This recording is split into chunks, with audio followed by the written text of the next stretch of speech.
So Gervonta Tank Davis just released an eye-catching video, him back in the gym hitting those hand pads or those focus mitts, whatever you want to call it.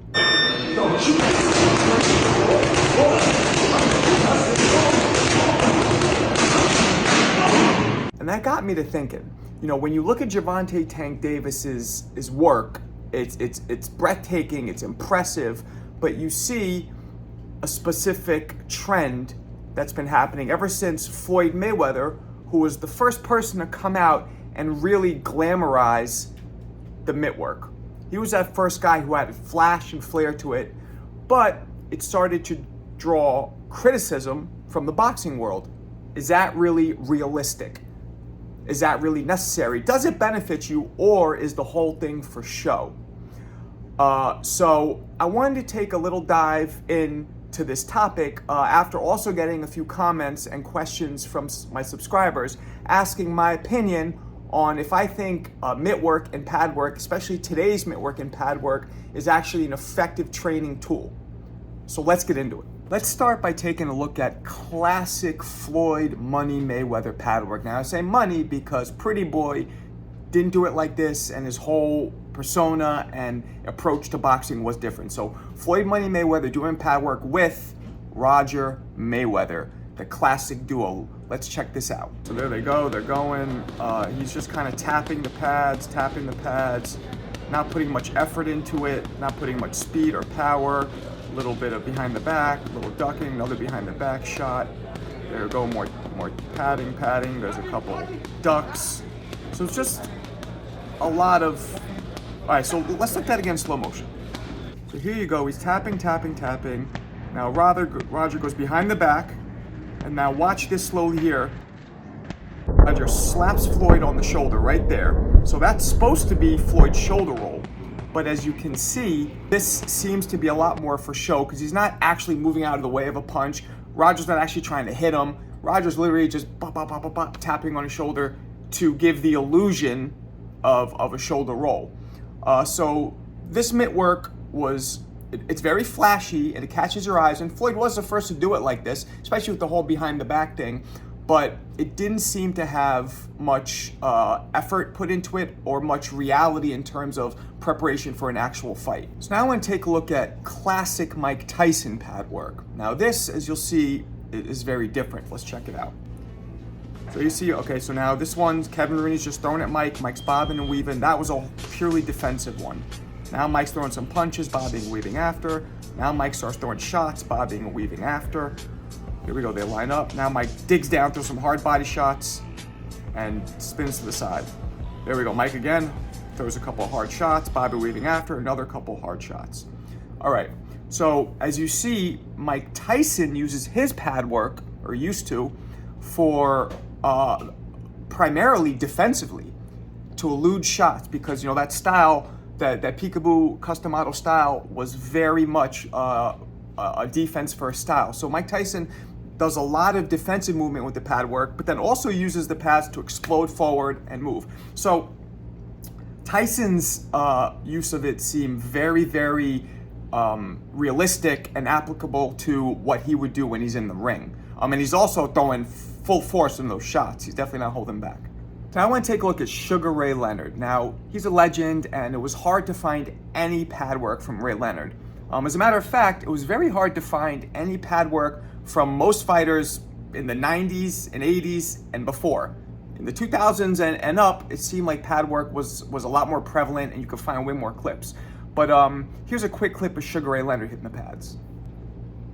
All right, there he goes. So now he's moving out the way of shots. Then he throws a counter punch, a couple jabs. Then he does a 1-2. All right, and then he stops. So this one, it's short, and I apologize, that's all I could find, but Sugar Ray was definitely using this one to emulate a fight. And his trainer was doing something which is, in my day when I was fighting, what they did. The pads for the trainer served as an extension as to their fists.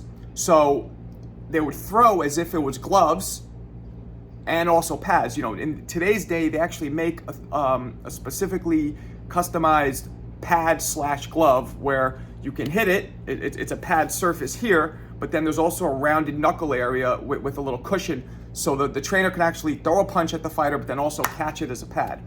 So that's a lot more what I think fighters used to do back in the day. Here you see Leonard was clearly doing that. He was throwing shots. He was moving out the way, countering, and his punches too. He was putting everything behind him. He was also emulating exactly what he would do in a fight. Now let's take a look at another current superstar in boxing, and definitely a future Hall of Famer and all-time great, Canelo Alvarez on the pads with his trainer Eddie Reynoso. Right, so there, Canelo's jabbing, Eddie's saying jab, there Canelo throws a combo and goes down to the body on that body pad. There, another jab, another combo, down to the body. So it looks like he's working on the same combo. Boom, same thing. 1, 2, 3 up top, and left hook to the body. All right, so there, again, he was working on what he would do in a fight. And something important of note here, Eddie Reynoso was wearing that body pad. To me, especially when I was training, the body pad is way more important than even the hand pads. But when you have the two, that's the perfect mix, because you're preparing the fighter to actually do what he would do in the ring. So you can use the hand pads to throw and then to catch, but then when the fighter gets close, he could also go to the body. Very well done. So Canelo, again, he's emulating what he would do in a fight, and he is throwing those shots with bad intentions. The next one I want to look at is another all-time great, possibly the best defensive fighter of all time, possibly the best fighter of all time, Pernell Sweet Pea Whitaker. Now again, we're talking 80s and 90s, so it was very difficult for me to find some clips. These clips are kind of short and pieced together, but let's check it out and go over it. All right, so here he's just blasting, boom, boom, boom. Again, blasting, non-stop throwing punches, boom. Oh, and then a behind the back punch. Here we go again, a little power work before a fight. Here we go again, 1, 2, blasting, 1, 2, blasting. All right, again, we see a common theme here. Pernell also was going hard, boom, boom, boom, boom, hard punches. Here, he was using those pads for endurance. It looked like he was just building his endurance, throwing. See, what people need to understand, us fighters, when we hit the pads, that takes more out of us, besides sparring, than anything else. Because you're being told what to do, one. So you have to listen. You can't just take your time, put your shots together. You're being told, boom, boom, boom, do it now. So there's urgency. 2, you have your trainer is pressuring you, coming at you, so you're forced to move around the ring. It makes you move at their pace, not yours, right? 3, the pads don't absorb all the punch. And anybody who's throwing punches knows this. The punch that takes the most out of you is the punch that actually misses. And when you hit the pads, you miss a lot, but it also feels like you're missing because most of the force is being taken away, the impact, so you're kind of, in essence, hitting it but punching through it, and that's just draining you way more so. So something interesting in Pernell Whitaker's clip is he also did the behind the back body shot with the pad, similar to what Floyd Mayweather did, but I want to take a look at this again, so let's check it out.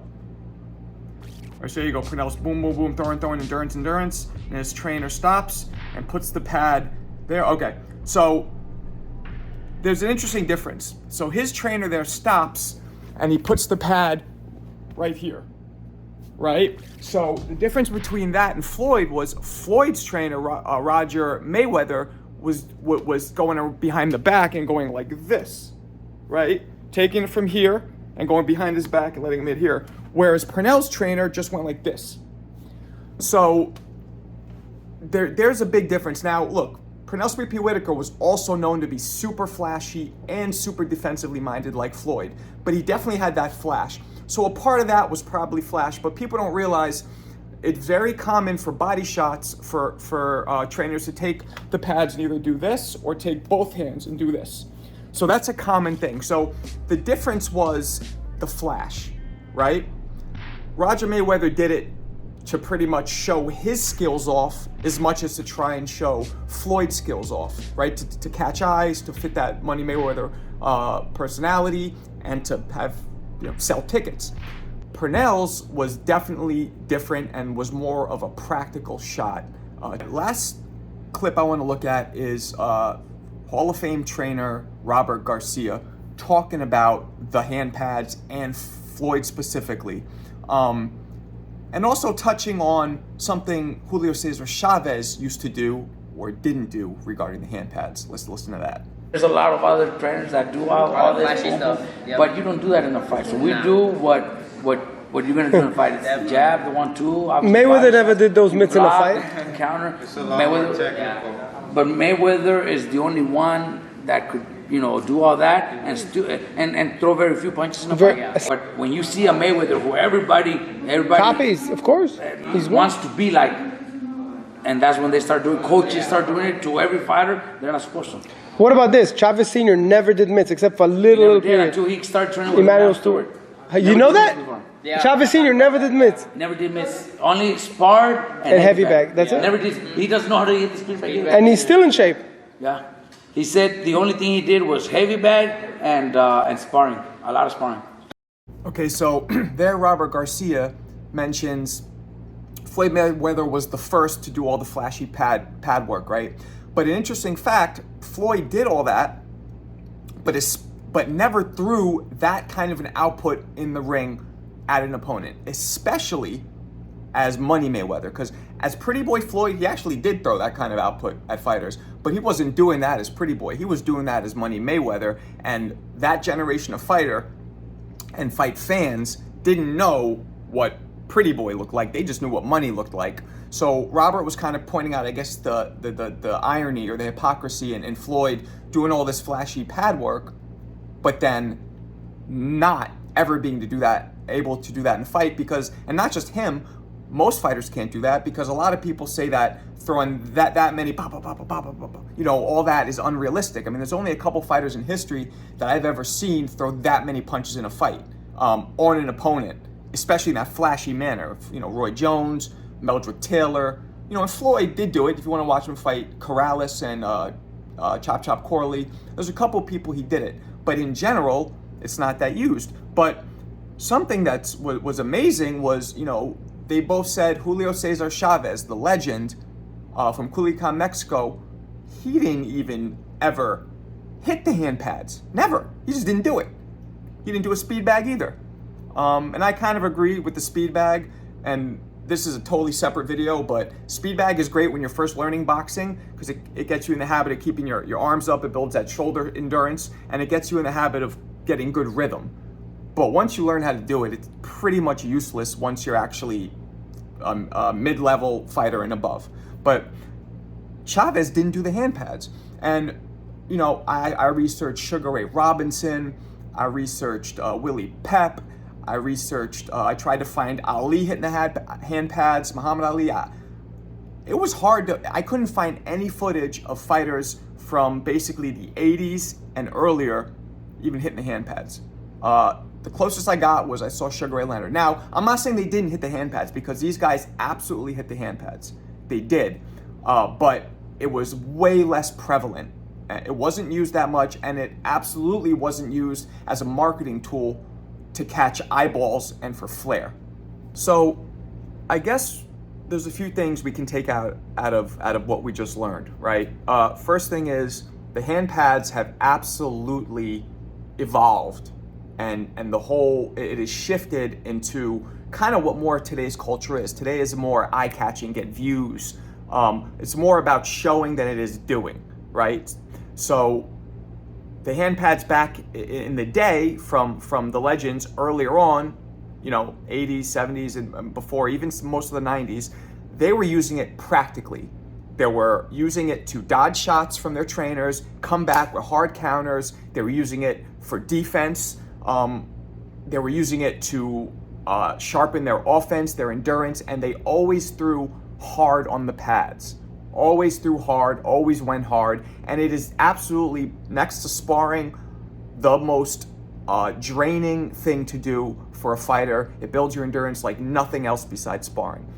But Floyd Mayweather, credited for doing a lot of things in boxing, highest gate ever, generated the most money ever, fought the most champions ever, undefeated, retired undefeated. He also could be credited for shifting the hand pads usage in the sport. The hand pads now basically become a part of media day. You don't see much of anything else on media day, but the hand pads, you know, he started doing flashiness. But the thing that always stood out to me about Floyd is he would never throw almost any power into it, ever. There would be very little defense. It would just be more of a way to show off him and his trainer's skills and their connection, and how they both are in complete harmony and unison when they're working the pads. That's to me what it was. Now, don't get me wrong. I think Floyd Mayweather is possibly the best defensive fighter ever, possibly the best fighter overall ever. And he had great speed and great skill and great power, but his pad work, unfortunately, I think is giving a lot of fighters of today a bad example, because they're not Floyd. You know, Floyd would do for show, talk a lot, do all that, but then he would go in the ring and back it up.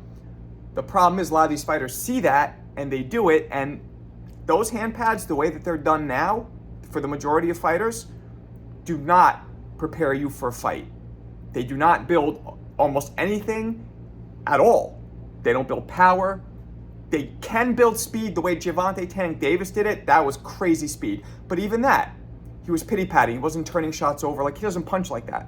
His was just more of like for a warm-up. That looked like that's a good way to warm up, get your muscles loose. But that's the problem. A lot of today's young fighters don't see that. They just see, whoa, this is what these guys are doing, and this is what I should do. But it builds a false sense of confidence and a false sense of a skill set, because there's a lot more into it. I know a lot of fighters who hate the way the hand pads are done today, don't like the fact that there's trainers who have never even fought before that could just pop, you know, and get adulation, get acclaim for it. But I'm curious, what do you guys think? Do you guys think today's version of the flashy hand pads is beneficial and better than the old school version, which focused more on defense and building endurance and actually emulating a real fight? Let me know in the comments. Thanks for watching, guys.